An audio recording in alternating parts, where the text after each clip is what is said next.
So thank you so much for joining us today in Marketing Think Tank podcast. So before we deep dive into the marketing strategies and what goes in real estate marketing, let's talk about your journey. Why you chose marketing as your forte and how the journey has been so far for you. Let's start with you, Viral. Why marketing? It's been too long to remember, but I think I always felt that, while as a business, every function plays a role to make sure that the product is ready, the service is ready, and meets consumer needs. I equated it with a sport, like let's say diving, for example, where the training, the all the work that goes into it happens, but ultimately it's about when you're standing at the edge of the board and when you launch, how you perform and what score you get. And I've equated marketing as that front end of the spear. So to me, that's what really made it interesting. In terms of the journey, after more than 20 plus years of working in multinationals across FMCG, various categories, telecom, for me, it was about trying to see how well I've learned what I think I know by trying to do it in a completely new industry where marketing was just coming up, where the industry was just getting regularized, consumers were evolving, brands were just starting to get established. And I think that was the challenge and that was the draw for me. So that's how it started. So from one end of the spectrum with telecom and technology, I decided the other end of the spectrum it was time to go to the other end of the spectrum and brick and mortar world, which is not so brick and mortar now, but was there. What about you? So my journey actually started, I was fascinated by the ads and everything from my childhood. But when I went to IIM, so IIM Bangalore, I never, imagined that I would end up in marketing, but then I was always interested in finance. But apparently it happened that when, new case studies and all of that were presented, I could understand one very simple thing, that you cannot teach marketing in a classroom. It is a very dynamic thing and it has got its own set of challenges. You actually don't know what will work, what will not until you have burnt your hands. So I think that was the trigger point when I said that, okay, this is a very, unique kind of a field where whatever we are learning, it is theoretical learning doesn't apply over there. And that's when I think I chose marketing during my second year in MBA, and that's how my journey started. And from there on, I have been in this field and I'm enjoying it thoroughly, because whatever I thought, it's exactly the same over here. You cannot teach marketing in a classroom. So that's why we are here, to understand more about marketing from the real experts, which are you guys. So my first question is, with the rapid changes happening in real estate marketing, what are the traditional strategies which you believe have gone obsolete? And according to you, how do you adapt to certain changes to make yourself ahead of the competitors? So, honestly, I'm not sure if anything in marketing is traditional. Yeah, it's whatever works for that category, that consumer, that need state. But if we look at real estate per se, yes, the classic communication model of just making it about the location, the views, the physicality of the structure, Right. The misuse or the abuse of words like luxury and lifestyle, right? I think those days are gone. The consumer has become extremely sharp, extremely smart, extremely aware, extremely demanding. And, as the category evolves and as brands start coming into the fore, Right. I think it's about evolved benefits, right? So, it was always about functional benefits. We're now slowly moving to emotional and value-added benefits. The other reality is, as human beings, we don't make a single rational decision. Every decision is an emotional decision. Right. We rationalize it, right? So it was a bit of an irony that here was one of the most emotional categories. I mean, a home is extremely close to a consumer, but it was being marketed extremely rationally. Yeah, and that is where really the gap was, which is now being closed slowly but surely. And I think, therefore, it is becoming a category like any other, where you need to understand consumers, you need to understand their needs, you need to understand what is it that they're looking for. And it's not just about pitching a feature. Yeah, it's about communicating the benefit and how it's going to impact their life. I think the reality is that they don't buy a home, right? They're buying the dream of what their life will be like when they move it. Right. And how do you bring that dream alive in the best possible manner so that they can actually see it? It was tough earlier, but it's very, very easy now with technology. And I think that's made a big, big difference. So I think from a approach point of view, it's the approaches that work for other categories have started working for real estate also, whether it be digital, social media, influencers, the works. It's no different from any other category. So what's your take on this? You think those traditional strategies have gone obsolete, or we are still working around it when it comes to real estate marketing? I don't think anything has gone obsolete. So if you look at the traditional way of real estate marketing has always been functional. It is still retained. But on top of functional, what has come in is, as you rightly said, an emotional, attachment and emotional messaging in terms of the consumer needs and demands that has come in. The traditional way of, marketing in real estate has been, the offline media. So print, magazine, radio. Now, in a marketing mix, those are still there. But what has changed is that their proportion or the ratio has gone slightly, skewed less, whereas the money that is being put into new kinds of media like a digital, like an influencer, and so on and so forth has gone big, which was very negligent at some point of time. Thirdly, the packaging of the product, that has always been like square foot, itna bhav hai and all. That's about it was real estate marketing traditionally. Now it is more about, the lifestyle, the aspirational, the emotional connect, and the functional things like the kitna square foot hai, how much is the rate and all of that. That comes secondary once I select my particular brand and product. So I think nothing has gone obsolete, but it is a good mix that has come in. Only traditional or only functional advertising has been replaced by a mix of functional as well as emotional, in terms of the communication and in terms of product. This might be a little, controversial, but yes, we used to, or marketeers used to sell what developers were making. We have to sell whatever the product has already been designed.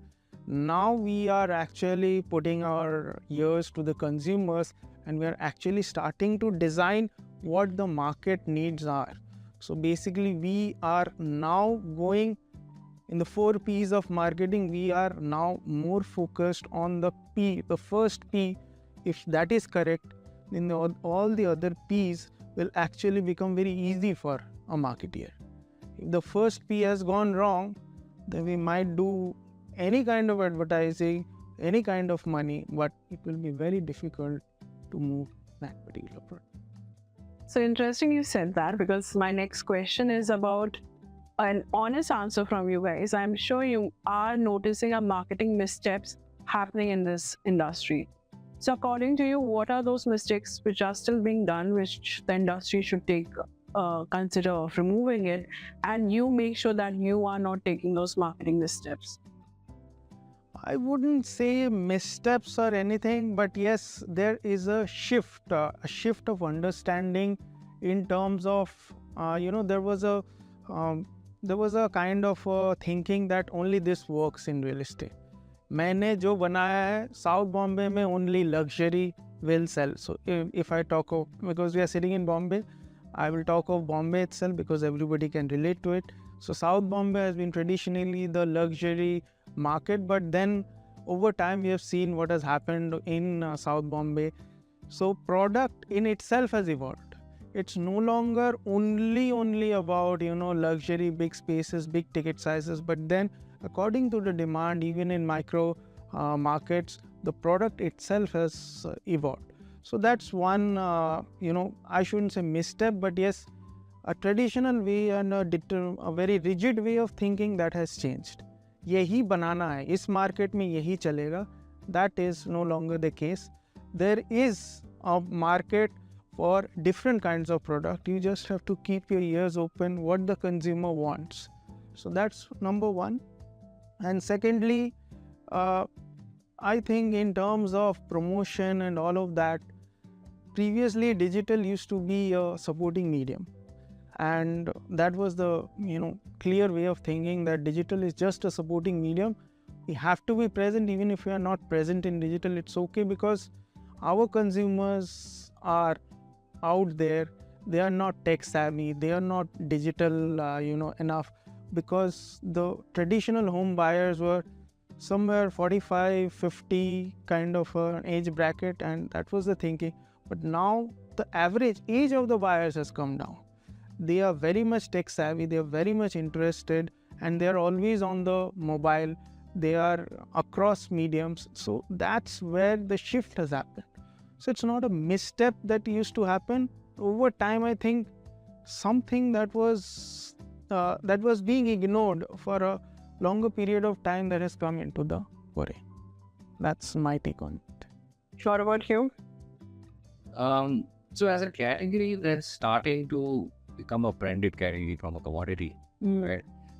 Fundamentally, brands are built of values and have a personality. Values is what we believe in, personality is how we behave. And both of these happen over a period of time and only with consistency, right? So if I want to see my brand being attributed certain values, being seen as in a certain personality, in a certain way, one has to consistently behave that way. So I think one of the big things that has to change, is changing, is consistency in what we need to deliver, consistency in what we need to say and deliver it, right? That has changed. I think in the past, it didn't matter what you said, right? Today, it's being challenged, it's being questioned. Consumers themselves, right? I think the second big thing to build on what I just said is that the consumers are challenging us. So we can't take them for granted, right? They have been taken for granted a lot in this category, but I think now we can't. Interestingly, this is the only product category in the world where a consumer takes a lifelong debt to own it. This is the only product category in the world where they pay for all the raw materials before even the manufacturing has started, right? That's the kind of commitment consumers are making. I think they've also realized this fact, and they're starting to demand their demand the service, demand what was promised to them, which is great. And I think the brands that consistently do it are the ones that will stand apart. And I think so I agree with that it's not about missteps, it's just about how it's evolved and where we are headed now. But as one pointed out, that product has evolved, right? So let's talk about Mumbai real estate market, and correct me if I'm wrong. I feel product is same, but pricing has evolved. In Mumbai real estate, especially where the product आप 1 BHK, 2 BHK के जो pricing देख रहे हैं in comparison past, it's gone so huge in comparison to other cities that it's quite, I would say, a far-fetched dream for a youngster to invest in buying a property in Mumbai real estate. So do you think product has actually evolved, or the pricing has just gone too high when it comes to Mumbai market? So it depends on how we define a product, right? So a soap is a soap, a car is a car, a phone is a phone. In that sense, fundamentally, a house is a house. It's got 4 walls and all of that. But I think where it has evolved are in a few aspects. One is technology has helped the quality of construction improve. The quality of designing, the aesthetic has improved. The kinds of amenities that people get today. And at Mahindra, we've been strong believers in something called climate responsive design. So we study the movement of the sun and the wind patterns before we design the product, so that there's natural ventilation, natural sunlight. So a lot of that enhances the quality of lifestyle, which is the quality of product ultimately for us. And I think finally, the coming to your point on pricing, if you compare the price of an average car, it was half a few years ago, so to speak. But at the same time, for the same price, you're getting a lot more, right? Power steering, power windows was top of the line where you paid the maximum. Today, you get that in every car. So I think that's really where the category will also evolve. It's already happening, right? A gym, a multi-purpose hall, an open lawn is practically par for course today, which wasn't the case 5 years ago, 7 years ago, 10 years ago. So I think it's more about value rather than price itself. The value equation has improved in my mind, yeah. Do you agree with this, or you want to add? Yeah, I agree with both the points that he pointed out. And one point, what he rightly said, that in Mahindra, I guess, is a climate controlled, design aesthetics that is being, looked into. Similarly, I think in all branded developers, there are one or two, key factors which actually come into the fore, which sets that particular brand apart from any other offering in the market. So since I come from Hiranandani, I can vouch that, the construction quality, no one can match the construction quality of Hiranandani, because we give a guarantee of 100 years to our buildings. In 100 years, nothing will happen to your building. That is the guarantee of Hiranandani. Secondly, in terms of leakage proof lifetime, there won't be any leakages. So, and there are, I think, 7-8 pointers like this, which actually sets a Hiranandani apart from any other building. Now, what has changed over the years is that we might be doing it, but we were never vocal about it.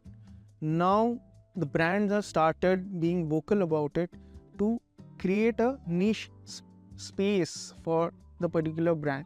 So if I know that, I am buying, say, a Hiranandani, or if I am buying a Mahindra, then I will definitely get A, B, C, D, E. That means with a branded developer, you can always be rest assured of the quality, of the commitment, of delivery, and all of that.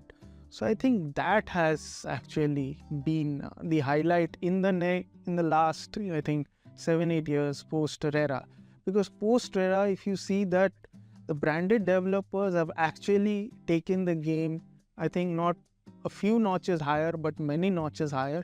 Whereas one who were, just being, developing buildings, many of them have gone out of business, because consumers, as he rightly said, have become very, very, sharp, have become very, very clever in understanding all of this.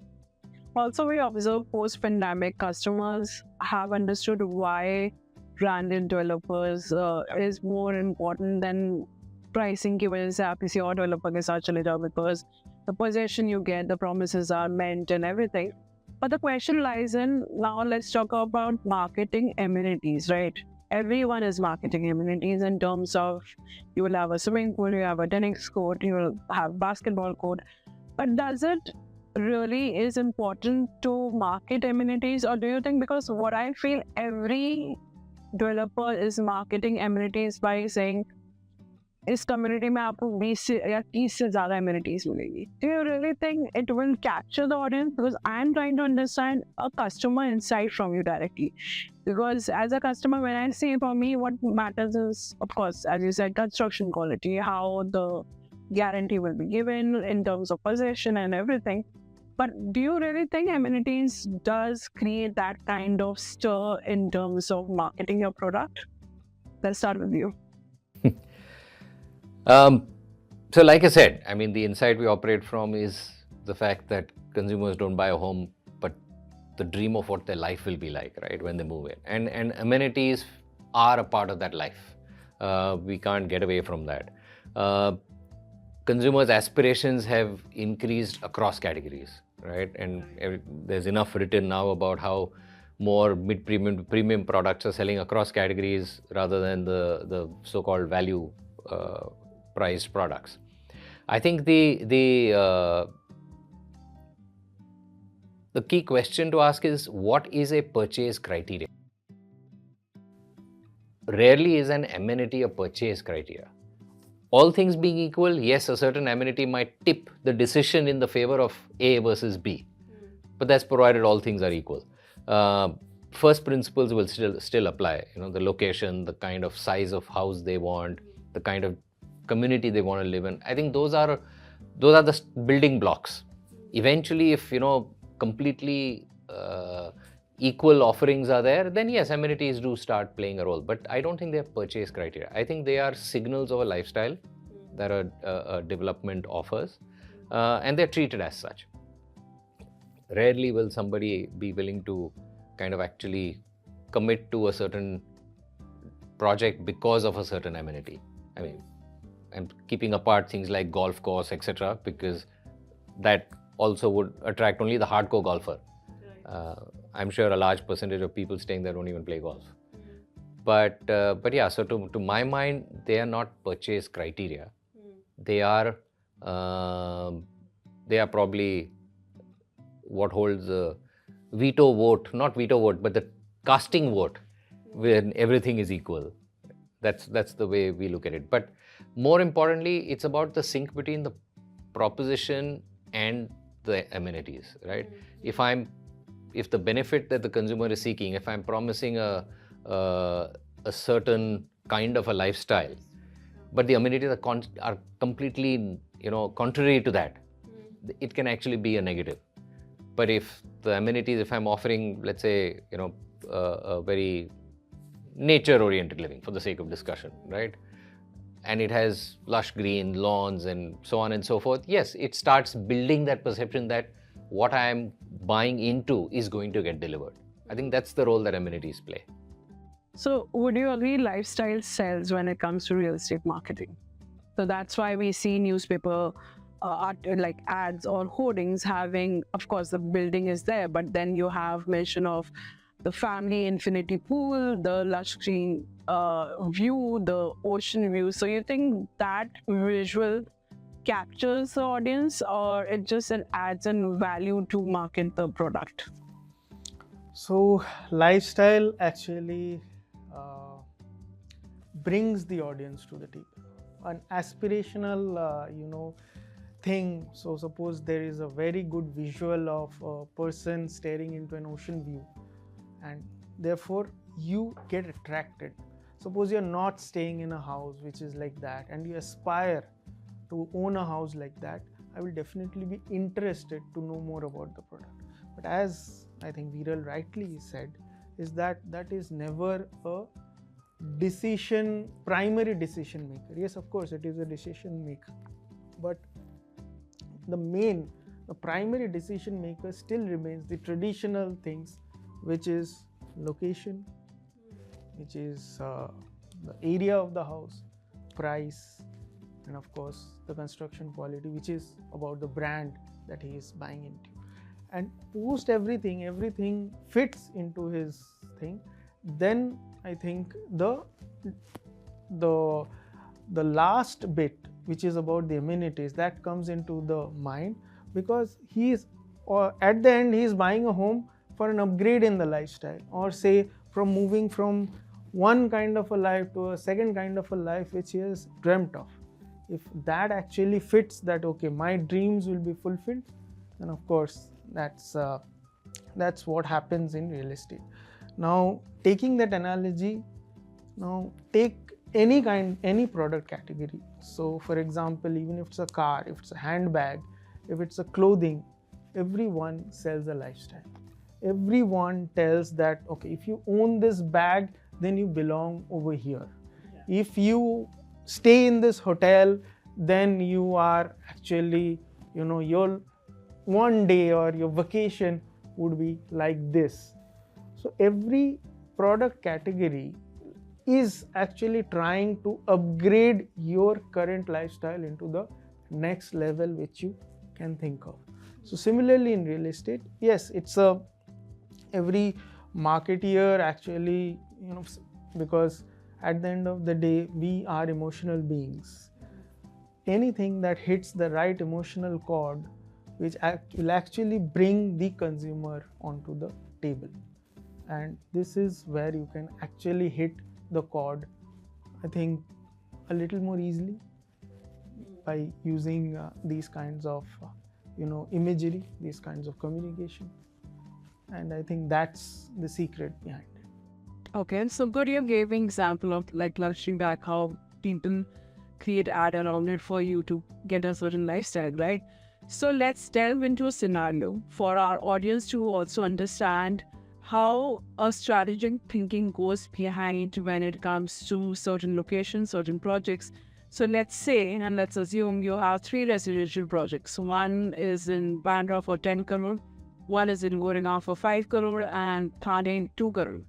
So basis on budget allocation, how do you go through such 3 projects in terms of what marketing platform it should go to, what kind of audience, the TAM should be addressed, in what manner, in what communication, so that our viewers understand the strategic thinking behind about, as you mentioned, the project location is important, the pricing is important. So let's dive more into this kind of scenario to analyze how this is done in a very simplistic term.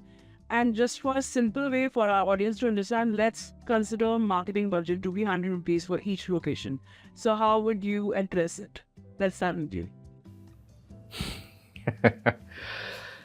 I think in any category, the product has to deliver, right? So it has to, and he also said that right at the beginning that earlier we used to sell or market whatever was given, and now the process has reversed.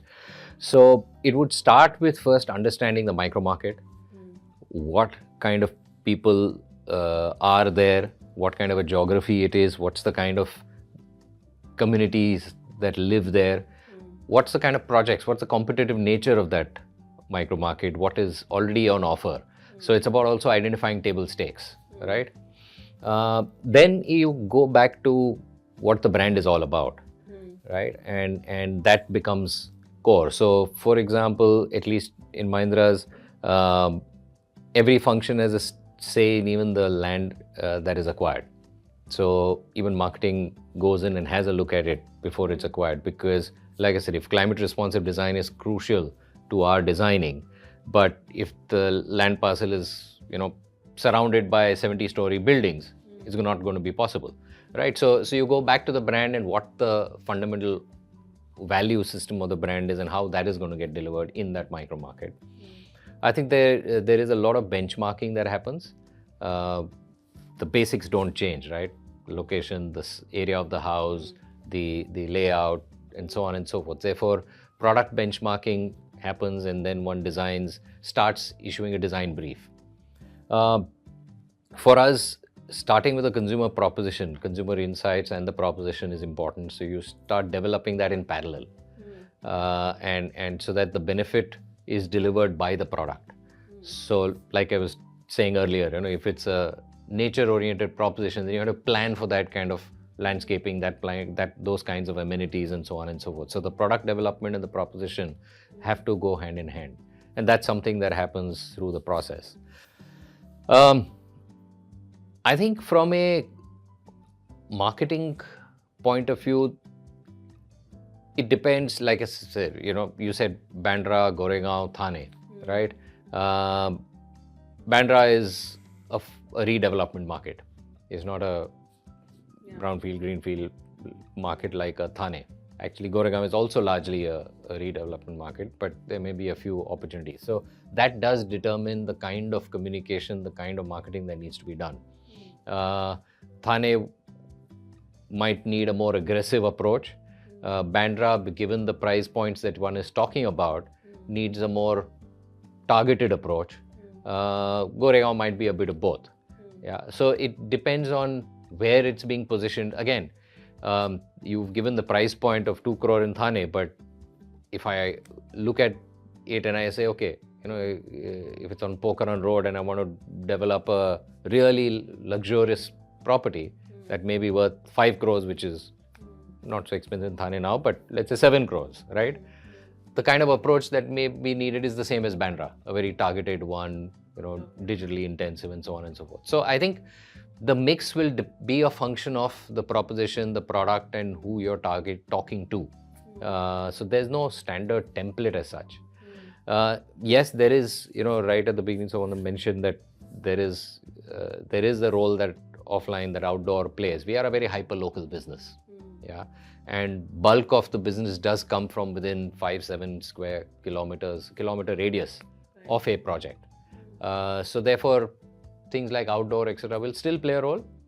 But again, it depends on the kind of the positioning of the project. So when you say position of project, sorry to cut you off in between, Thane you said going to be aggressive market. So would you go all out in all platforms, meaning be your newspaper, be your hoardings, be your radio, all of those? It was a regular 2 crore unit, yes. Okay. But like I say, if I'm positioning myself completely exclusive, then it would not be the case. Then it would be a lot more targeted. It would actually be exclusive events for that right kind of entry to come and then kind of soft sell the project. So various approaches then start applying. But yes, if you're going mass with the in market index price, it would need to be aggressive. Yeah. That's good insight to know for our viewers to also understand how a budget allocation is done. So what about you? How would you go about it when it comes to these 3 projects? Because you highlighted location matters and the project itself, the product matters and the pricing. So when it comes to these 3 locations, what is your approach like? I think he has actually given a very good insight about how the location, how the product, and then at last comes the marketing budget. So yeah, of course, those things will be considered, but one of the things that we need to consider is the total, the potential, the project potential. If Bandra has a very, bigger potential where the Thane has, so I mean, say 1 unit is costing 10 CR. How many units are there? What is the total revenue potential of that particular market? So first we need to understand that. Secondly, we need to understand the current TG, who will be buying. So for example, keeping all biases aside, Bandra is typically a market where the local people only would, grab whatever is coming up, because there are not very many places are going into redevelopment. Many people want to shift because they don't have parking spaces. So they want to shift to a newer building with a bigger parking with some amenities, because many of the old buildings don't have any kind of amenities. So if Bandra is only going to be a target market for this, maybe the revenue potential can be higher, but then my marketing has to be very, very targeted, what you rightly pointed out. Even though I have you say 100 rupees, I can spend the 100 rupees, but why should I? There is, so as I am telling you, that there is no fixed template, ki ye formula hai. There is no particular formula. On the other hand, if I go to say a Thane market, I think for a 1.5-2 CR, it would be open to the entire, Mumbai market. So for that, maybe I need to, spend the entire, 100 rupees in a particular, ratio to target entire Mumbai and go very aggressive. Or maybe even spend a little more than 100 rupees also over there. Yeah. So from a total marketing mix, so there is no template as such. It all depends upon the, upon the project, upon the proposition, upon the deliverable, because you cannot have a fixed template. So what he rightly said is that if Thane now comes up with a 5 CR, 7 CR property, then the entire template reverses. I will not then be targeting, the entire Mumbai. My entire product mix in terms of the marketing mix changes. My only go-to approach will be BTL, no ETL at all in that category or in that product segment.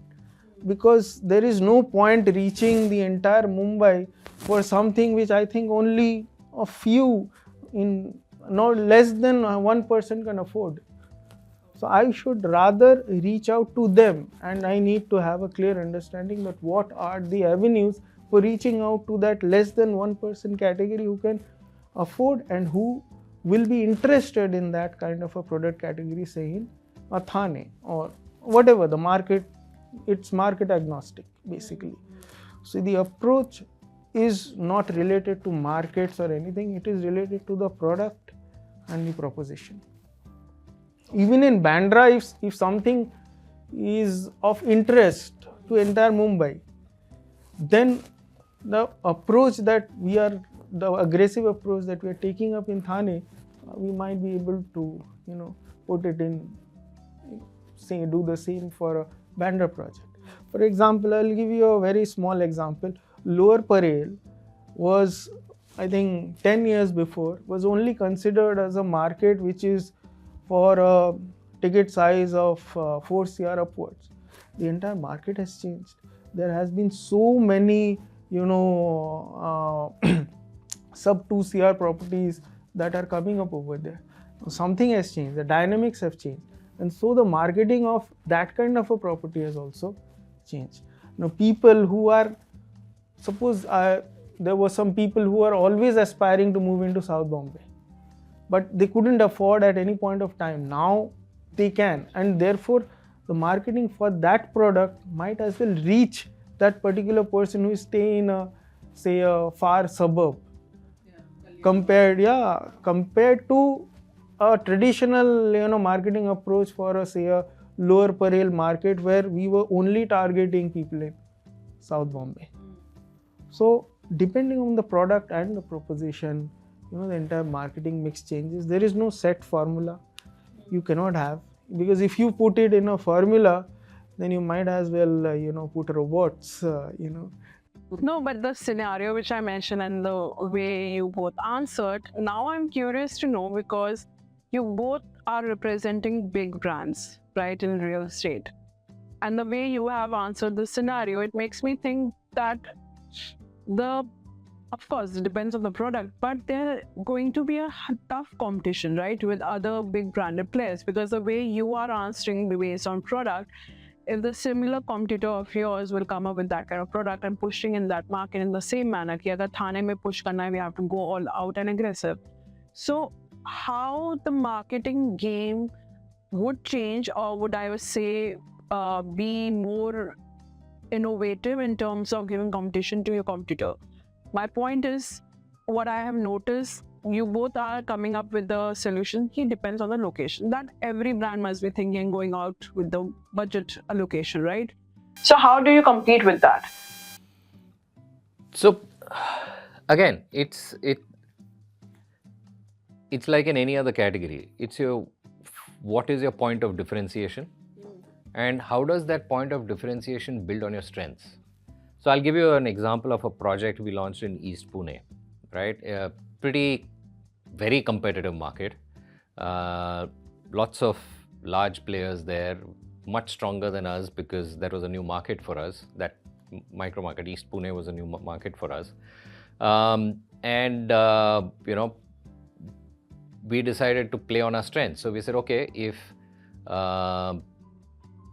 climate responsive design, natural ventilation, sunlight, etc., is something that, greenery, average 70% open spaces in our projects, and so on and so forth, is something that we are starting to get known for. How do we build on that?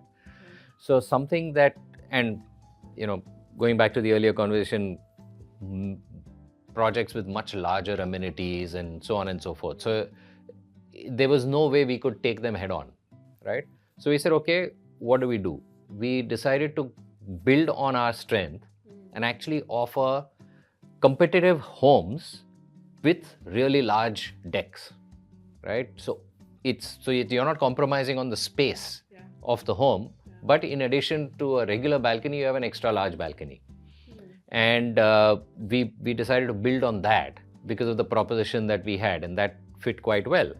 And like you said, obviously there were lots of pushback saying, oh, is a balcony strong enough, and so on and so forth. I guess there it helps to kind of go back to basics and say, look, he spoke about the target group. Who's going to buy it? Yeah. Our perspective was very simple, saying if that development has 1,000 units, all we want are 1,000 families who are keen on a large balcony. We don't need 5,000, we don't need 10,000 consumers, right? We just need those 1,000. Sure, there will be 3,000 who may come and not buy it there because they don't want it. That's okay. Eventually, all we need is just those 1,000 like-minded people who are looking for that feature, who are looking for that lifestyle.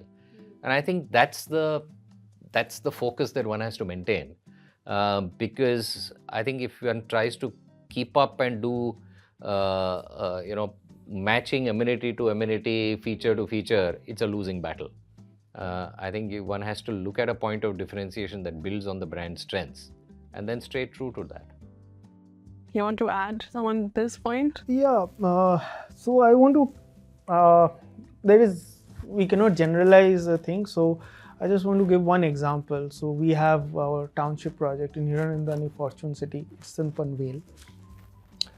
So what really happened over there is that right now there are a lot of branded players over there. Like there is Godrej, there is Vadwa. I think third big brand is coming up, and they have got huge land parcels. And we also, have a very huge land parcel over there. And there are unbranded players also, which are very local. So, and if you have gone on the Mumbai-Pune Expressway, Hiranandani Fortune City is visible. So what has happened is that today, or say 1 year before, when we were launching the third, sector of that particular project. So what happened is that we wanted a lot of things. We wanted to communicate a lot of things which people generally associate with Hiranandani. But then, the market had been really slow. We were not selling that many units because we were late in launching the third phase. It was well overdue for, I think, 1 or 2 years. And therefore, what really we needed over there was a complete overhaul in terms of the product itself and in terms of the marketing itself. So in terms of the product, what we did is that we came up first with different kinds of configurations like 1, 2 and 3 BHK homes, and these were like quite big in size. Plus we added balcony in all the configurations, and in 2 and 3 BHK we added 2 balconies because everywhere it is greenery all around. We wanted people to have that kind of a feel, an open feel. Now next comes in that, okay, we have done the product, but then I first need to attract people because we were not getting that kind of attraction in the market. It was kind of a relaunch of the entire project. So what we did is that we gave them an investment story, because anyways Panvel is, even 1 year before, it was quite out of the city and all of that. And till that time, all these so much news about so many infrastructure did not come out in the open. Now, the government is telling that it is Mumbai 3.0 and all of that. And there are, I think, minimum 10 to 15 infrastructure projects being planned. But 1.5 years down before, those were very few people knew about it. We were the ones who actually brought that entire thing into the market, that 1, 2, 3, 4, so many things are planned over here. So why don't you consider this as your next investment opportunity? We started with that, and that's when the interest, actually, when we launched, we did a worldwide launch on YouTube Live, and people from all across the world, I think we got around 8,000 plus views on the day of the launch, and then people from all across the world expressed interest, and that's how I think the build-up happened. And then we got around 40% of the bookings. Still today the trend is continuing, that 40% of the bookings from outside Mumbai. So a traditional marketer would actually think Navi Mumbai, Panvel, who will buy, it will be only the Navi Mumbai market. And I would, we were surprised to find that only 11 to 15% of the bookings are from Navi Mumbai. And entire Mumbai is contributing, and we have got bookings from all across India and all across the world. We have got bookings from countries which are like we have to locate on the map where is this country. So what has happened is that firstly you have to differentiate yourself, number one. But for differentiating yourself, you first need to get the people interest. So once we got the interest, we differentiated ourselves in projecting that this is the offering. And there were subsequently I will tell you there were a lot of other strategies that were involved at the point of sale. But then that's what mattered when you are competing with not only branded but also unbranded developers. You have to show the value proposition to the consumer. And today I think I would take this as a proud moment to say that yes, we are actually doing really, really well, given all the competition and giving all there are different kinds of price points over there. There is not one price point. And today, even after commanding better premium, almost 20 to 30%, we are selling the highest number of units over there. So how do you communicate your differentiating factor? Plus, how do you, there is a particular thought that you want to communicate in the market. It is not necessarily that you do it all at once. You do it step by step, so that you can actually garner the interest of, say, a segment A, then in step 2 a segment B, segment C, so that everybody, first with this investment story, we garnered the interest of the investors. Then with the quality story, we garnered the interest of serious home buyers who are considering this may not be as an investment but maybe as a second home or a first home. So that way you have to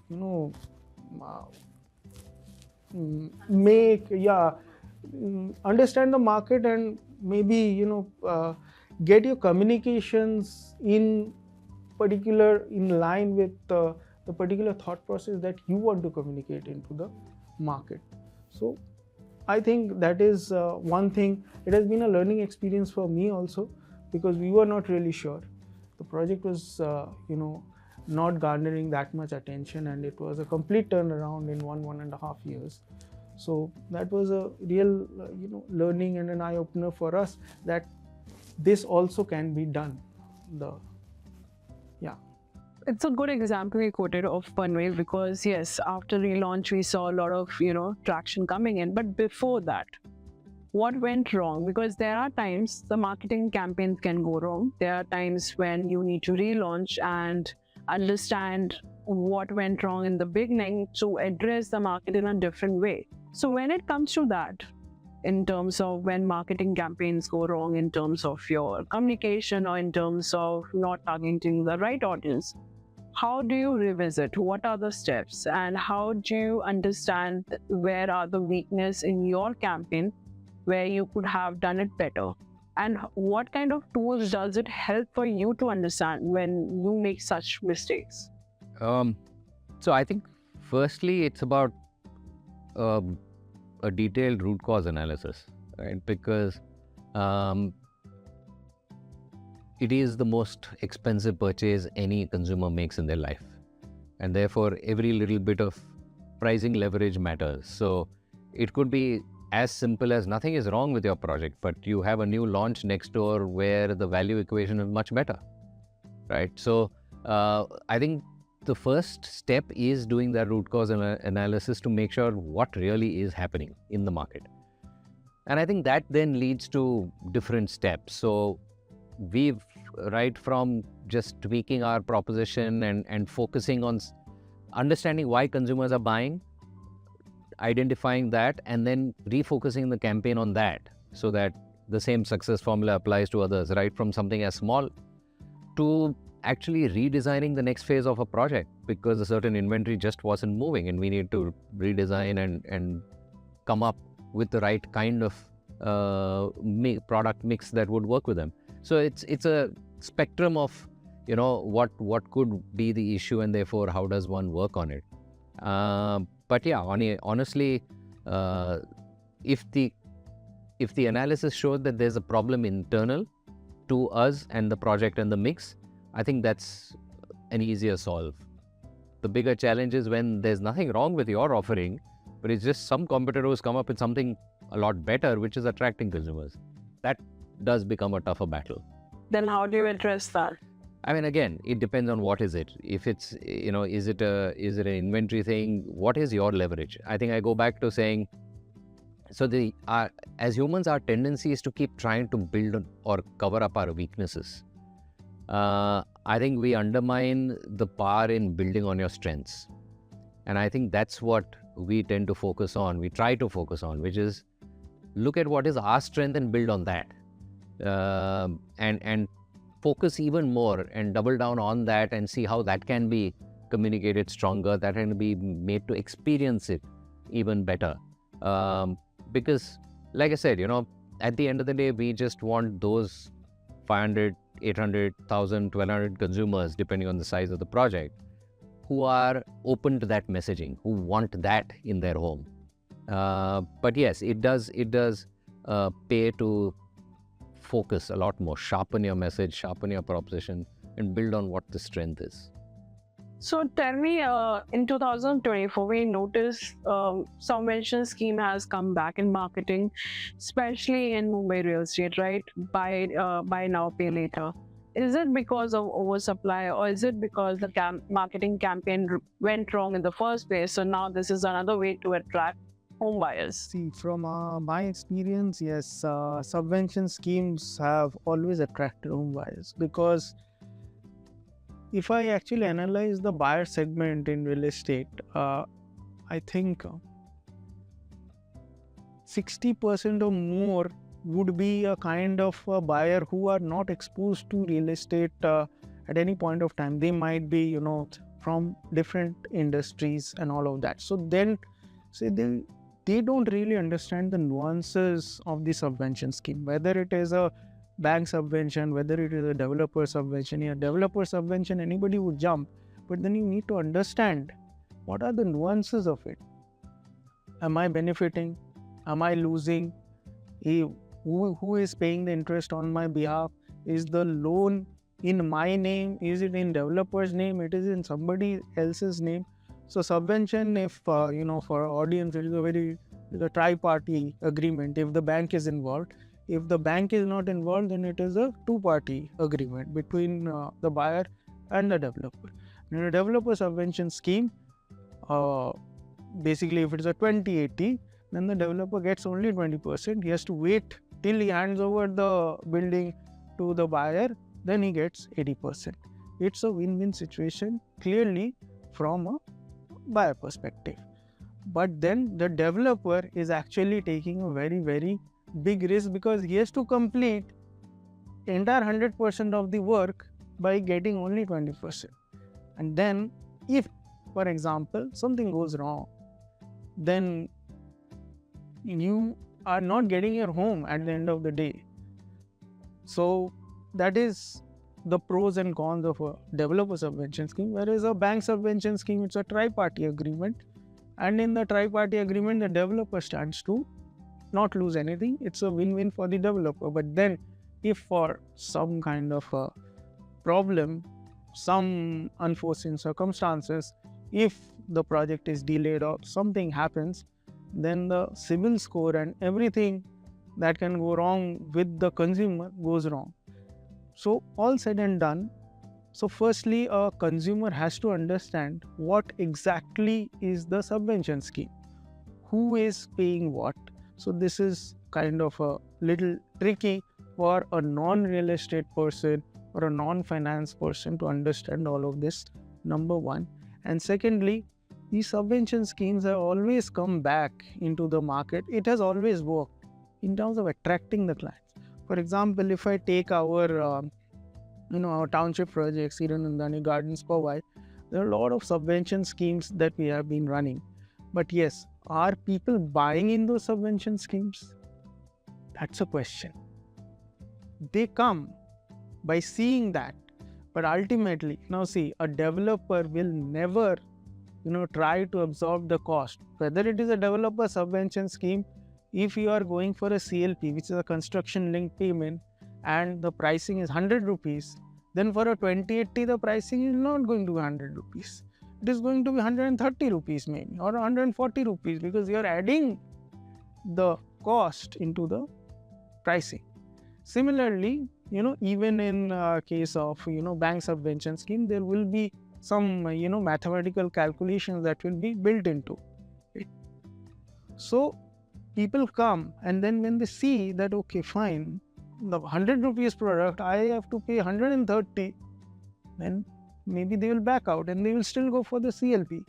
It's a construction linked payment scheme. So traditionally, and even now also, the subvention scheme attracts people.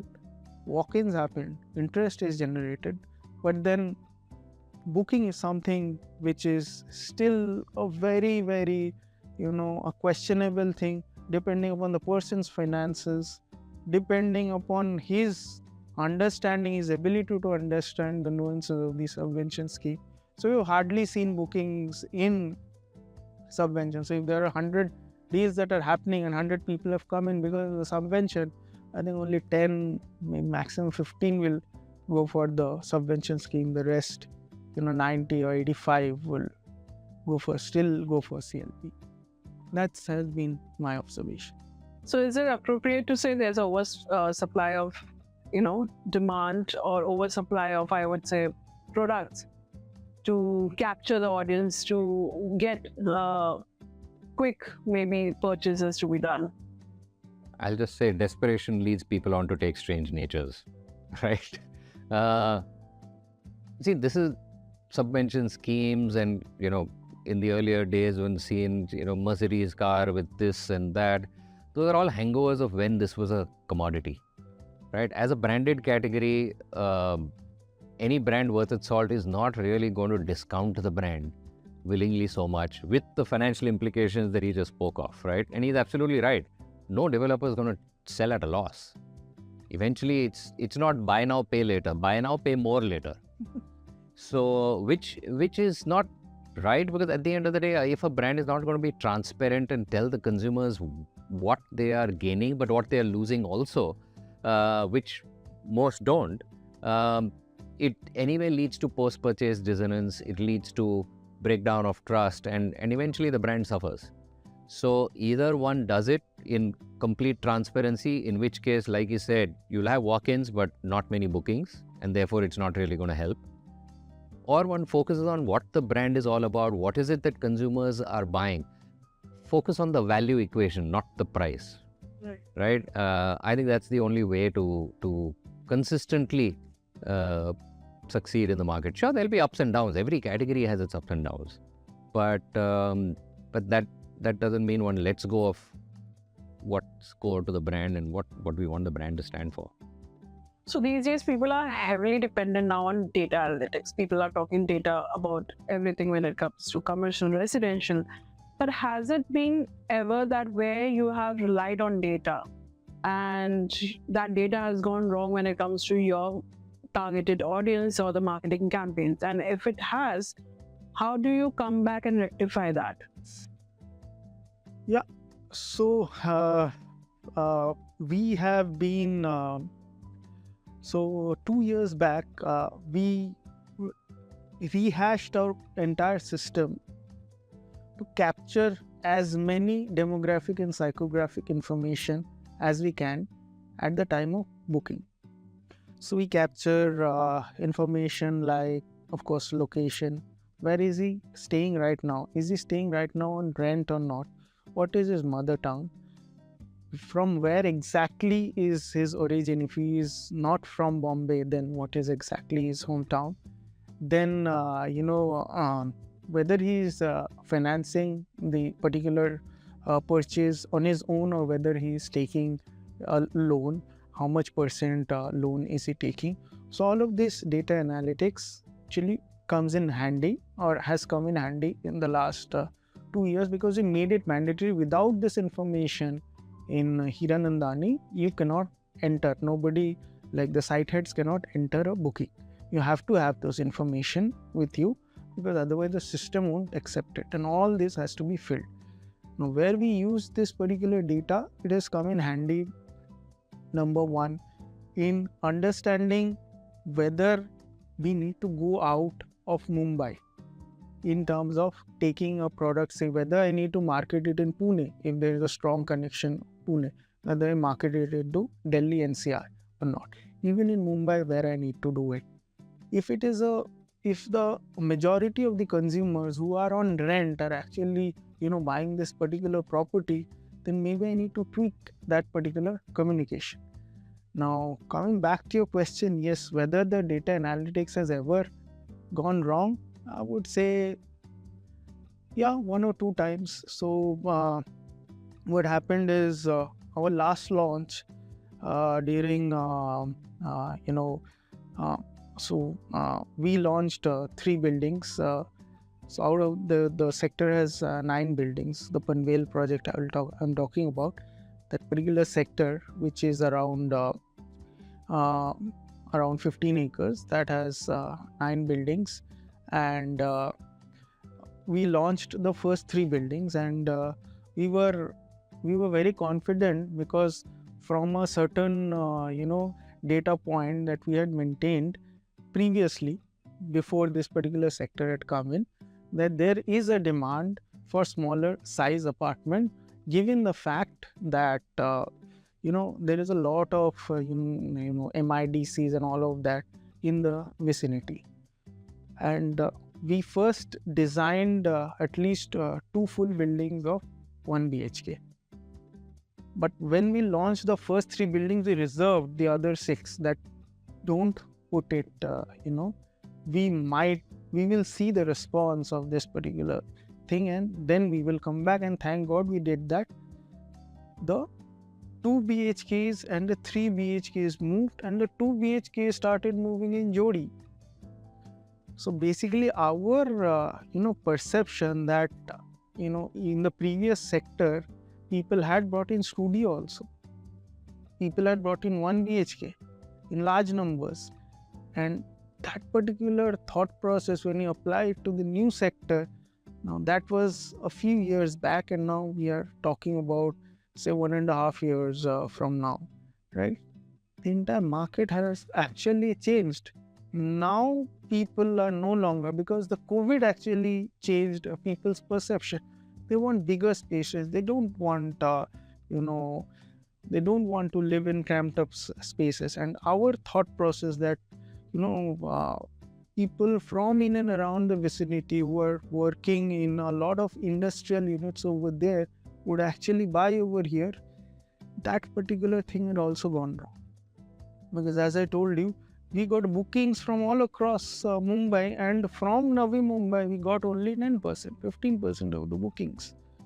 So the data analytics, what we thought and what was giving us signals, completely, there was no correlation at all.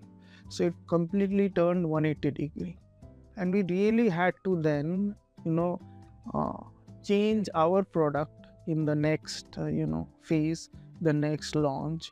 We had to change our communication. We had to change our a lot of things at the point of sale also, to show them that yes, we understand your needs.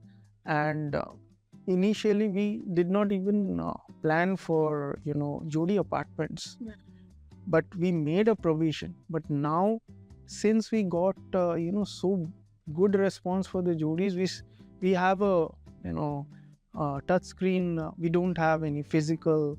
We have stopped almost we have stopped using physical presenters or anything.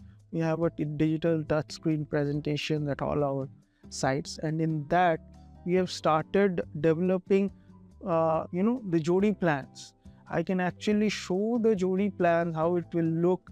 I have also made a walkthrough and all of that, so that we started responding to the people's needs.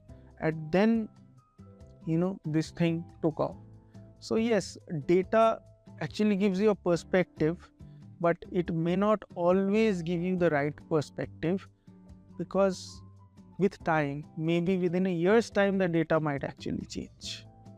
So that was a live example of, the data speaking one thing and the actual scenario being complete opposite to that. I agree. So given a situation like this, how we explain, Viral, when it comes to data analytics, there are limitations, of course. As a marketing expert, how would you balance between data and your own intuition? Yeah, that is one of the challenges that marketing does face, which is this whole new toy syndrome, right? I think, look, one of the things that as marketers we deal with is the complexities of the human mind, right? Combined with the emotions that go with the human heart, and try and understand the nuances of how these two work together for decisions that are such high value decisions. Data can never tell you that. Data can tell you what they did, how they did it. Yeah. It'll never tell you why they did it. Right? And I think there is absolutely no substitute for consumer connect, for talking with consumers, understanding how they think, why they think, and why they feel the way they do, and so on and so forth, right? And I think that is something that is reducing, because everyone seems to believe data is the kind of panacea, it'll cure all problems, but it doesn't. And therefore, I mean, for us, there is a very clear balance, if you will. Data is used to substantiate, prove or disprove hypothesis. It's not used for decisions.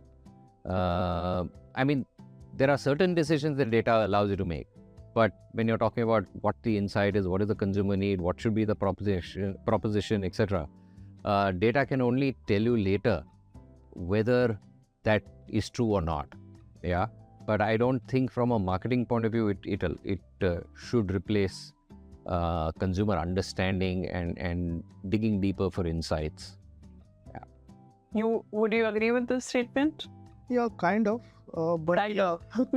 yeah, so why kind of is basically, we have to have a certain starting point. Data analysis gives you that. Whether I need to target SEC A or a SEC A plus, or whether a SEC B, that particular starting point, data can give me. Of course, as I told you, in this particular case, my data analysis proved me wrong. But in most of the other cases, this data analysis helps me in actually targeting the right segment. So it has both pros and cons. Of course, in hindsight, anything you can always say that, okay, I did not consider this, or I did not consider that, that's why this analysis was wrong, or because thank God I did this, that's why this analysis is right. So in hindsight, everything falls in place. But then when you are actually looking into the future, data can give you that starting point. But it is, as he rightly said, data is not 100% accurate. It can never be. Only in hindsight, data can be 100% accurate. But when you're looking into the future, yeah, data is there somewhat, 75% to 80%. It can give you a proper direction. But that remaining 20%, it's still, based on your intuitions, your qualitative understanding. So data gives you quantitative. A qualitative understanding, all of those still matters when you're looking into the future. So as we were discussing on data analytics, let's talk about so many reports coming in when it comes to customers. So how do you handle discrepancies between what customer want in comparison to what they are actually buying?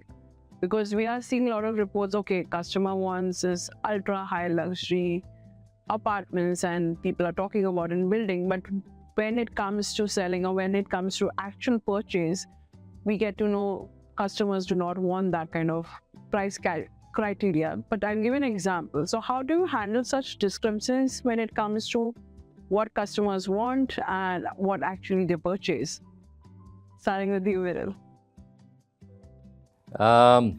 I think, it's like asking somebody what their income is. Yeah. Why is it always a question that has a range as an answer and never a specific number? I think that's I won't call it trick, but that's the technique one needs to apply when one is trying to understand consumer needs in this category. Because who doesn't want a bigger home? Yeah. Right? Who doesn't? Is there anyone who will say, no, don't give me 3-bed, give me only 2-bed? Even if it comes within my budget? No. So I think one is what kind of technique we use to understand consumers and read between the lines, so to speak. And the other is,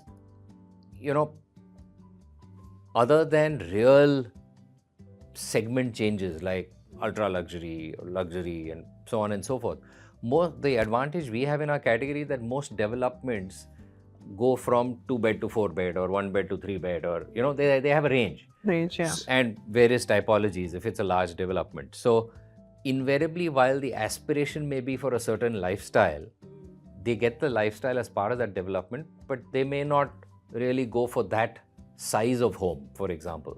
Even though they may claim to be a 3-bed customer, Right. they would settle for a large 2-bed. And that's okay by us. So I think it's a bit of both. One is the techniques you use to understand consumers and really what are the read between the lines. And the second is using to your advantage the category norms, so to speak, which has a range of offerings in the same development that offer a similar lifestyle. Right. And ultimately, it's that lifestyle that they're aspiring to. So I think it's a combination of the two. It doesn't make it easy, but those are the two aspects that one can use. How do you handle the discrepancies between what customer is demanding and what actually they are buying? So, actually, I don't know, the discrepancies, if I talk about real estate per se, then the qualification criteria, or rather, as we say, qualified leads and qualified walk-ins becomes very evident from the first screening itself, because we are always, if it is not a very high ticket size item, we are always putting in the simple qualifying criteria, which is price. If after seeing the price you are coming to me still, then I would assume that you are interested in this particular product in this particular price range. If I am saying that I have got 1 BHK only and the price is this, and then a person is coming, then it is evident that he is in search of 1 BHK and this price point is suitable to him. So if I am using this particular criteria, then of course there is no discrepancy as such. But yes, if I am actually using a single office for selling, say, multiple things, and then the person is getting a little that I came for this particular thing because I saw something over here but you don't have it, then I would think there is a discrepancy coming in per se. But otherwise, I think real estate is the only, category which actually screens its audience upfront, like on the hoarding itself, on the newspaper ad itself, it will put the price. And now we are no longer putting the agreement value. We are putting the total value, how much the person has to pay from his pocket. Unlike, say, in cars, where you have got an ex-showroom price, and the difference between an ex-showroom and the on-road is quite a bit. So that was the case in real estate also, and for that we were losing a lot of walk-ins because the difference in percentage is around 11-12%. With GST, stamp duty, registration, other charges, all of that, it can go up to 15% also in some cases.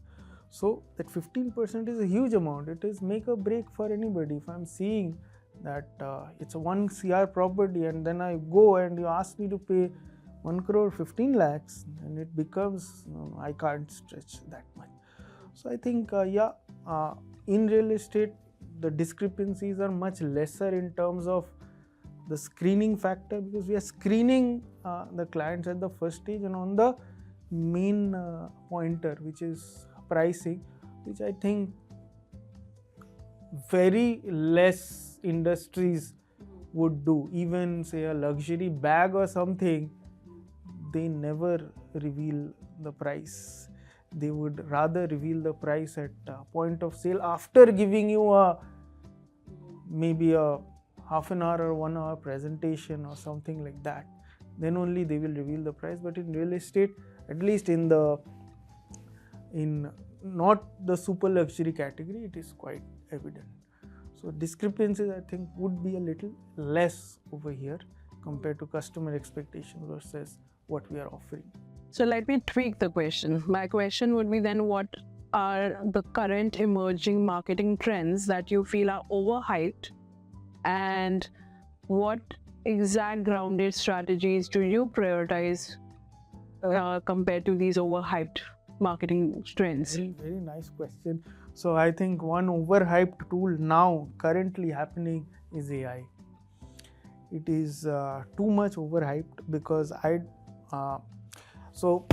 from a Hiranandani perspective, let me tell you how we have managed to use technology to a great extent. So previously, lead nurturing is a very inherent process in real estate, because if a person is not buying today, it doesn't necessarily mean that he won't buy, say, 2 months, 3 months down the line. Or if he's just postponing a decision for, say, 10 days, that doesn't mean that he will not buy in the second month. So how now, what was the traditional way? The traditional way was actually depending upon the sales team or, say, a human in order to do a follow-up call after 10 days, after 20 days, after a month. So that was how the lead was nurtured. In any new offering, a new discount, a new scheme, please inform that particular client. If it fits in his budget or something like that, he will come back. But this was a very not very efficient system, because a person would do it for 1 month or, say, 2 months, but then how can you keep a track that whether he's doing it consistently with the same quality, delivering all the messages that need to be delivered to the consumer? So what we did, we invested in technology and we used WhatsApp as a channel of lead nurturing. So every time a customer starting the journey from the lead, he gets a message that thank you for expressing your interest with Hiranandani. Post that, when his site visit is scheduled, he gets a message. On the day of the site visit, he gets a message that today is your site visit is scheduled. Then if he, after the walk-in has been done, he gets a thank you message. After 2 days, he gets a message automatically that we were expecting you to book. After 7 days, he gets a message, even if he has not revisited, that we are holding this particular unit for you. You spoke to this and this salesperson. So if you are willing, please come down. Otherwise, we would have to release this particular unit. So kind of, at every touch point, continuously putting that reminder, and it comes from a verified Hiranandani account. So it is not a number, it is the name which is figuring. So he knows that it is the correct message, and it it is going to every client, whether it is a direct client, whether it is a channel partner client, and everything. But it is kind of, I wouldn't say this is AI, but yes, of course, it is it is a mixture of IT, marketing, coding, all of that has made it possible. Now nowadays, now what we are trying to do is that whenever all of these messages have got certain call to action buttons also, that if you want to speak at any point of time to our to a live person, please press this particular button and all of that. So all of this is happening, but then what we are trying to achieve is using chat GPT, so that if I am chatting, say, with Viral or with you, how would I chat? I would not be doing click this button or press 1 or 2 or something like that. I would chat as if you are a human, I am a human. We are trying to go to that particular level. That is how we want to invest in AI. But nowadays I see all the companies, I don't know, everybody is telling that we are using AI, we are using chat GPT, we are using generative AI for solving this. But when we are trying to implement this, when we are trying to say that whether this is possible or not, we see that it's still a very nascent stage in terms of AI. So I don't know, maybe this term is being overused, it is being abused, like the luxury word has been abused too much in real estate. So even if somebody is doing even, say, something automatically, they are terming it as AI or generative AI, something like that. So I think that is one thing I feel An overhyped. is an overhyped word. Previously, digital used to be overhyped, but now digital is everybody's bread and butter. I guess everybody will agree to that. But I think this AI is now overhyped word. In some years down the line, I think most of the people will get a hang of how to actually use AI. We are still figuring it out. So according to you, which is an emerging marketing trend that is overhyped, and you prioritize a ground strategy instead? It's always difficult to figure out what's a fad and what's a trend, right? I think something that has built over a period of time and become crucial as a talking point for every marketer has been marketing technology, right? MarTech. Recently, as in a few months ago, there was a study by Gartner amongst global CMOs, where about 70% CMOs said that they only got about a third of the value out of all the investments they'd made in the marketing technology, right? Now, at the end of the day, there is lots that's out there, right? Starting from maybe, I don't know what it was, 8-10 years ago when big data became a big thing, right? That's where the whole analytics piece started. So technology is something that will keep throwing out something new at the world. I think where as marketers it becomes imperative on us is to be clear on what is it that our business needs, and therefore which of those new things being thrown at us will be relevant, will be useful, and pick and choose accordingly, right? And there is no right or wrong. I mean, there are some things which work for certain industries brilliantly, right? There are some things that don't. I mean, we are now talking about brands being built and emotional benefits coming into our brands, etc. We're at a fairly nascent stage of that S-curve of, branding of the category. So some things won't work for us, but a lot of things do. So I think it's also a function of how you use what's new and combine it with what's old. So for example, many years ago, drones became a big thing, right? So we decided to combine drones with a very old technology called photography. And we actually, basis the design of the building, used drones to take photographs at every 5 floors, so to speak, and created actually a view where you say, I want this tower, this unit, and I can share with you what is the view from the living room, from the bedroom, so on and so forth. So I think it's all a function of knowing what is needed and taking to it. Some time ago, people would have said, AR, VR, XR is too advanced for real estate. Yeah. But it isn't. We're all using it because it gels extremely well with our category where people are paying now and getting a product 4 years later. How do I bring that product alive to them today? So I think it's all a function of the relevance of what the trend is, what is being said and spoken, and does it make sense for our business? That's the way I kind of evaluate it. So tell me, like, post-pandemic, everyone came with a report that people want deck, people want bigger space.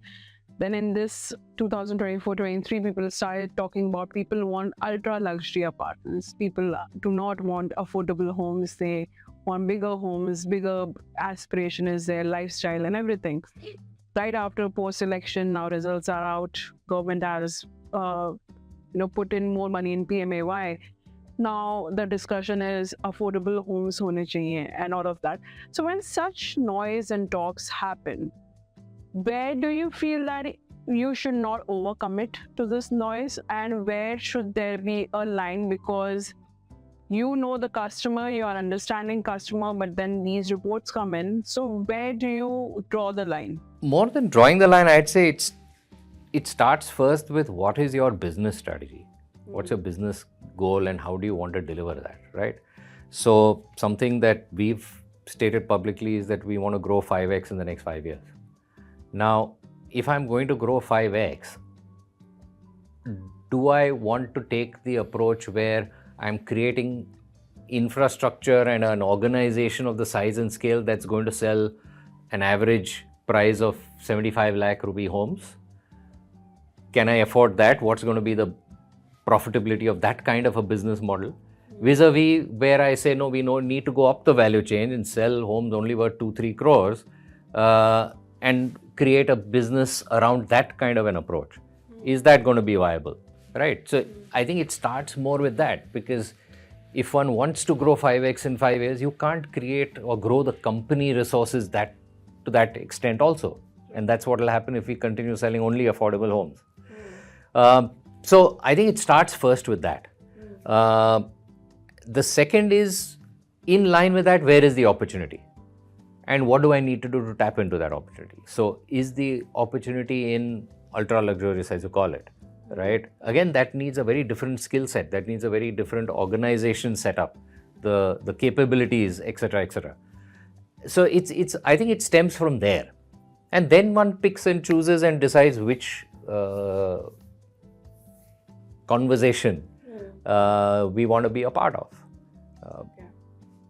But yeah, I mean, everyone knows that housing is going to, increase. Yeah.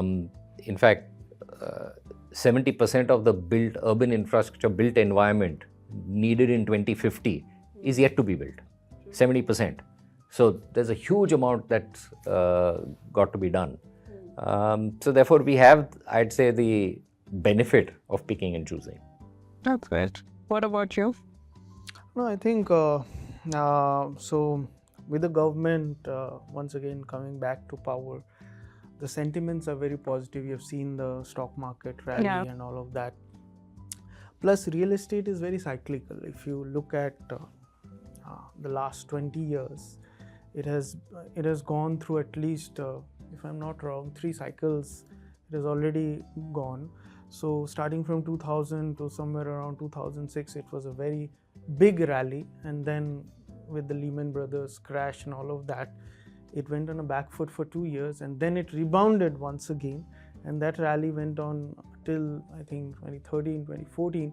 Post that, there had been a very huge slump for around 6 years. It lasted till the COVID, and then once again, real estate, took a quantum leap. So whenever I would say, whenever the market sentiments are positive, people are doing great, the country is doing great, the economy is doing very good in terms of we are the fastest growing in the world. Plus, very soon we might actually become the 3rd largest economy in the world. So that way, I think the market sentiments are really favoring the real estate sector. So once it favors the real estate sector, and once it actually favors because ultimately who is buying into real estate? People from other industries majorly, because at the end of the day, if you are staying in a 1 bedroom, you would always, if you have the money, you would want to upgrade to a 2 bedroom, and from a 2 bedroom maybe to a 3 bedroom. If you already own a property, you might as well own a second home or a second property, so that you get some kind of income and all of that. So demand is always going to be there. It's a matter of whether the economy is doing great or not. So this entire debate about whether people want luxury homes, people want bigger homes, people want affordable homes. So all this is very subjective. If you are already having a home, then you would want a bigger home. If you don't have a home, you might as well first buy a home, whatever be its size, because घर के ऊपर आपका छत तो आ जाएगा. You may not face the same situation as many people faced in COVID. So this is very subjective. Whether the entire economy is doing so well that everyone wants a penthouse, I don't think so. So it is what section of the people you are talking about. It depends on that. So if you are talking about the HNI category and the SEC A plus category, yes, you would be talking about super luxury, uber luxury, luxury homes and all of that. But if you are talking about, say, SEC A or a SEC B category consumer, then you might as well talk about a good sized home, or even for a lower category, you might talk about affordable homes, PMAY. So all of these actually starts mattering that way. So in the end, what I understand is business strategy matters. What is a business strategy? In your case, you're saying it matters what the product you're having, whom you're catering to, right? So last not the least, I want to touch upon mandate business. Huge topic, everyone talk about it. Pandemic, we saw a lot of developers mesmerized by them, thinking they have a huge talent pool, and channel partners have shown confidence by saying that a branded developer or any developer would not like to have a 40-50 kind of team. Why not give the project to the channel partner? So this trend of outsourcing to channel partner, do you think later down the line it will be feasible, or it will make sense for the unknown developers or smaller developers, but a branded developer team would not be dependent on channel partner? Like, what's your take on that? So there's a difference between mandate versus channel partners. It's a bit like in FMCG, you have retail and wholesale, right?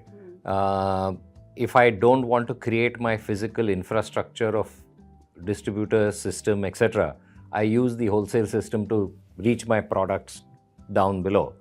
But if I want to maintain a certain quality of distribution, maintain a certain quality of visibility, so to speak, then I have to build my own infrastructure.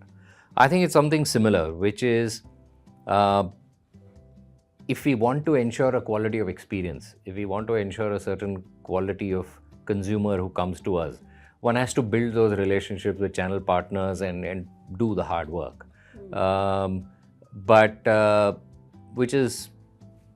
But like you said, yes, for certain smaller local developers, the mandate works because they're small. They're not going to have the wherewithal of setting up their infrastructure and creating a relationship with 5,000 channel partners. So for them, the mandate thing works. But I don't think there'll ever be a day when there are no channel partners. It's earlier on I spoke about retail, right? Even modern trade is still a very, very small percentage, even in developed markets. So I think both will coexist. Each one will play their own role. Yeah, I mean, it's not going to be either or it's not going to be a world where products are sold only online. Not this product, at least. I don't think so. Okay. So very interesting thing. So Just before I answer your question, I would like to state that Hiranandani has also started its arm, you must be knowing, called Eliva by Hiranandani, which actually takes up, it's a DM model, it's a project DM model. So we not only take up the sales and marketing, but we also take up a lot of other things, including legal, RERA registration, architecture, construction, all of that. So any person, any developer, any small player who has a land parcel and who has that particular knack in developing a particular project, we would be interested, and we have already we've already signed up 2 projects, and by the next 12 months we might actually end up with around 5 projects in this particular portfolio. So that's one model that we as a branded developer, we are only doing. Now coming to the mandate model, yes, there are a lot of players in this particular category, but yes, if I am a very small player, if I have got only 1 or 2 projects in a very localized micro markets, then it really doesn't make sense for me to hire a team of, say, 5-6 sales people. Out of that, 3 will be sourcing, 2 will be closing, plus a marketing team who will be getting the clients, getting the walk-ins and all of that. So it's very difficult for a person to sustain with this kind of a category. So it gives a relief to small players if they want to sell their particular project, and that's where the mandate players come in. But having said that, even a mandate player is not agnostic of channel partners. They are actually, what they are doing is that they are actually bringing in their team and helping this particular project to reach to, say, 1,000 channel partners, which is not possible by this particular player alone. Even if he hires a team, say a 3-member team, not possible to reach 1,000 people. But with the mandate person, since they already have an established team, they're actually, it's a distribution model. They're actually taking this project to, say, 1,000 or more channel partners. And when you reach out to 1,000 or more channel partners, inadvertently you are reaching out to, if every channel partner on an average reaches out to 2 or 3 clients, you are actually reaching out to 3,000 plus people. So as he rightly said, channel partners are a reality. When we are talking about developer, then we might as well to some extent see certain direct deals. But what about the resale market? What about the rental market? It is primarily dependent on the channel partners. So channel partners are like the distribution arm in FMCG. You cannot get rid of them. They are required. They are required for the industry to sustain.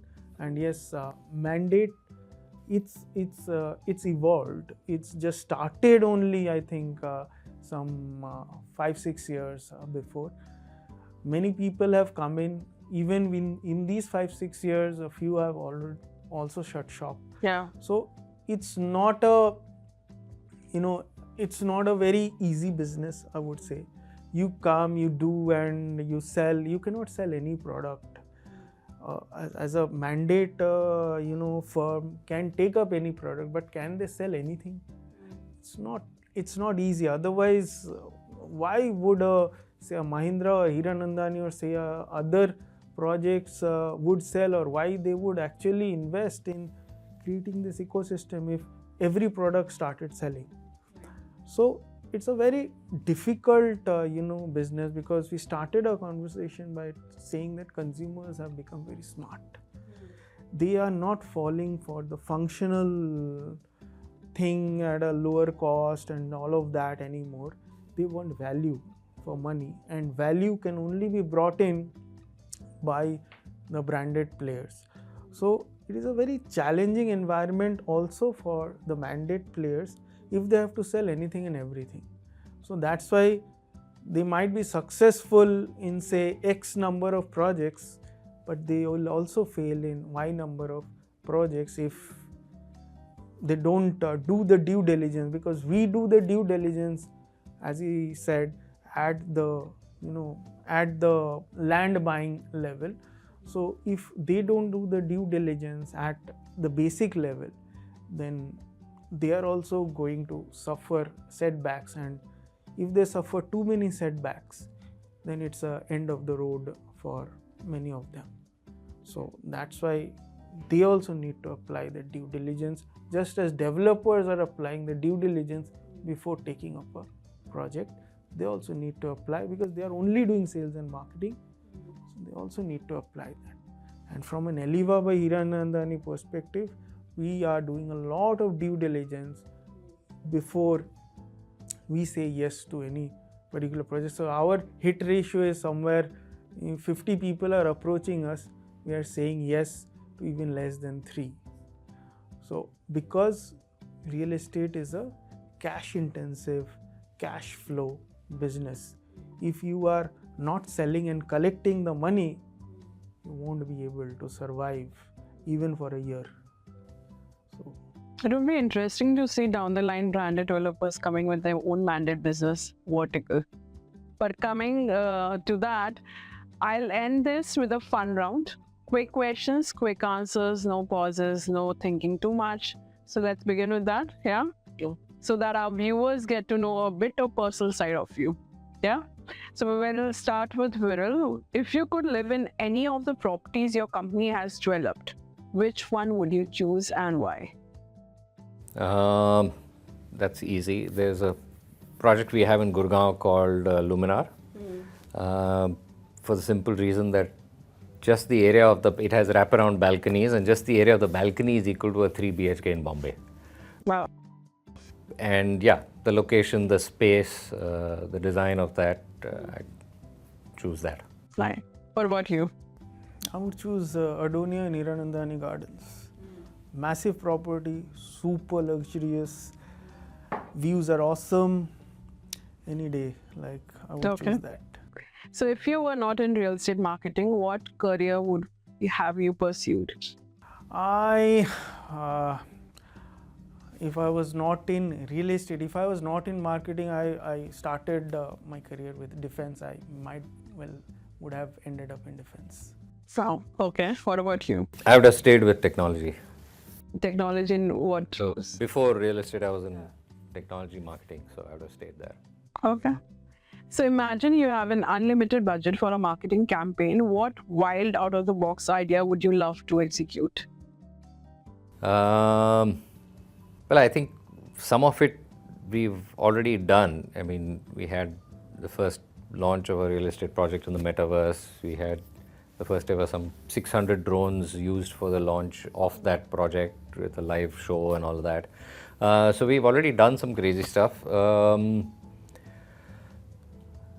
Yeah, difficult to kind of say. I guess if I was to be a classic real estate marketer, I'd say I'd take up every hoarding in Bombay for the launch of a project. That would be big. What about you? I would like to do 100% of the sales directly, and out of those 100%, maybe more than 50% without any site visit. Oh, okay. That would be my... Okay. So what's the strangest or most unusual request you have ever received from a client or a customer? Let's start with you. Free mein ghar de do. Really? Yeah. A client asking for that? Okay. What about you? Yeah, I think free may, of course, it comes, but I think what is more strange is people who've lived in a development for 10 years coming back and saying, oh, you need to repair this because it's a quality issue. Okay. You know, yeah, I think that tends to be quite a challenge. Wow. Okay. So 3 words that describe your approach to marketing. 3 words. Relevance, differentiation, and simplicity. Nice. What about you? Go-getter, problem solver, and technology. Okay. Okay, do you prefer marketing luxury properties or affordable housing, and why? Um, if I was to look at it from ease of marketing, I'd say affordable. Really? Okay. Because they're more genuine, they are more practical, pragmatic consumers, and in that sense, easier to meet expectations of. Right. True. Luxury consumers are spoiled. What about you? Same. Any day I would go for affordable. And the play is very huge. You have the entire market to target. It's easy. You go all out. You don't have to think too much. So, what's the most unique property feature you have ever marketed? A private plane, service of a private plane. Yeah. Okay. Interesting. What about you? During my Lodha days, I did one campaign called the Signet Floor, where we marketed that all the apartments in that particular floor will have access to a chauffeur-driven Rolls Royce, a chef, a private plane, like a private jet service, and I think there were two other more propositions which I'm forgetting now. This was 10 years back. So yeah, that was crazy.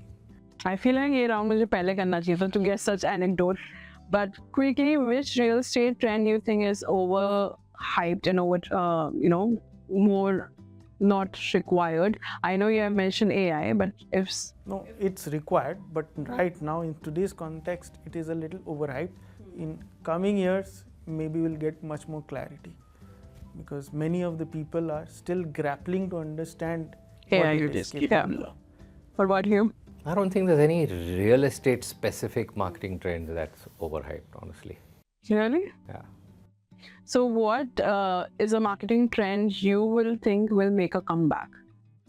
Any marketing trend of fast? I'd say marketing habit, not a marketing trend, but consumer connect. Okay. Actually interacting and talking to consumers to understand what their needs are. What about you? I think offline, which is along with online, which has taken the major share, offline has got really pushed back. I think it over the next few years we might as well see a balance, because offline still it has come back, print is back, hoardings are back, all of those things are back. So it has to really strike a balance. You cannot ignore any of the. Okay. So, what do you enjoy doing in your free time when you're not thinking about real estate? I play badminton a lot. I read. I gym. So these are my hobbies. What about you? Spending time with family, music, and flipping channels. I'm sure your team will love this question. What's the best part about working with your current marketing team? The best part is they're absolutely shameless. They speak their mind. Yeah, That's there's no good. hierarchy at all. Okay. What about you? I think I've got a very good team, which are go-getters and problem solvers. So I see over the last 4 years I have been with Hiranandani. I have given some crazy ideas. I have heard this, I have seen this, and I say mere ko karna hai. Now you tell me, how you can do it, and they have come back with solutions. I have always helped them, but then they are the go-getters of those crazy ideas which are generating over here. Nice. So, if you could add any skill to your team instantly, what would it be? Instant skill. Instant skill will be coding. Okay. Yeah. What about you? Similar, but the ability to understand what technology can do and apply it. So, who is your marketing hero and what have you learned from them? I presume this is somebody you need not have met. Yeah. I would have to say Steve Jobs. I think he's taken the basics of product must deliver, customer experience, right, quality of the product, etc., and taken it to a completely different level. True. $1 trillion level, literally. What about you? I would take somebody from real estate like Dr. Hiranandani. He's a builder extraordinaire. Whatever he has built a legacy. People swear by whatever, like the first P, which is product. Like a marketeer is somebody who first builds a very, very strong product. I think he has been there and he has done it. So in real estate, if I have to admire someone, it would be Dr. Hiranandani. And what's the best piece of advice you have ever received and you still follow? Don't be afraid to take risks. Okay. What about you? Innovate at the core. Nice. Okay. So if you could market a dream project anywhere in the world, where would it be? I guess Dubai. Yeah. You don't get crazier projects than that place. True. What about you? I don't know, but yeah, maybe Ayodhya. Ayodhya. Okay. So if you could swap roles with anyone in your company for a day, who would it be and why? Nobody. Nobody? Okay. What about you? Swap roles in my company with me. Maybe Dr. Niranjan. I was thinking that only. So if you could have a dinner with any historical figure, who would it be and why? Mahatma Gandhi. And To why? try and understand how, without any real power or hierarchy or anything, he could actually control millions of people and get them to do what he wanted. Right. What about you? Netaji Subhash Chandra Bose. And why? I think whatever he achieved is phenomenal, like whatever he could do and alone, single-handedly. And he brought down almost the British Empire, the rule to an end, and actually he was the reason why we got independence after all. Even after his death, he was so much influential. I think he has shown what a leader is supposed to be. So I think I admire his go-getter attitude and his leadership skills. That's why. So lastly, I would want you both to give advice to youngsters who are showing interest in real estate and want to join in marketing as a fresher. What advice would you give them to start their journey here? I'd say it's, while in other categories, marketing might be a lot more glamorous. This is one category where it's not glamorous at all. It's a lot of hard work, but it's a lot of fun. I don't think there's any category that has so much dynamism and change built into the product life cycle as real estate. So yeah, go for it. What about you? I would say be open-minded, because if you choose real estate, you're actually choosing a category where you are actually changing a person's entire life. You are helping a person buy a product which is for his entire lifetime. So take pride in that particular thing, that you are actually in a business where it is building your nation. Real estate is a nation builder. So take pride in that particular industry if you choose real estate, and be open, because whatever we have seen in the last 10 years, I think there has been a quantum shift, and in the next 10 years, I think the shift is going to be 3x of what we have seen in the last 10 years, at least in real estate, because Indian real estate is still in a very, very nascent stage. We are nowhere compared to where China or US real estate is. And if we are talking about a 5 trillion economy, I think the journey is only upwards. There is no limit to what this industry can give you. I think it's one of the best, or I think it's the best industry that one can be in. So thank you so much for joining us today on Marketing Think Tank, and it was lovely to have you both. We discussed, our episode was focused more on the content, strategies, when things go wrong, how to come back from it. And I'm sure our viewers would have learned a lot from this episode. Thank you so much for coming today. Thank you for having us. Thank you. Thank you. Thank you.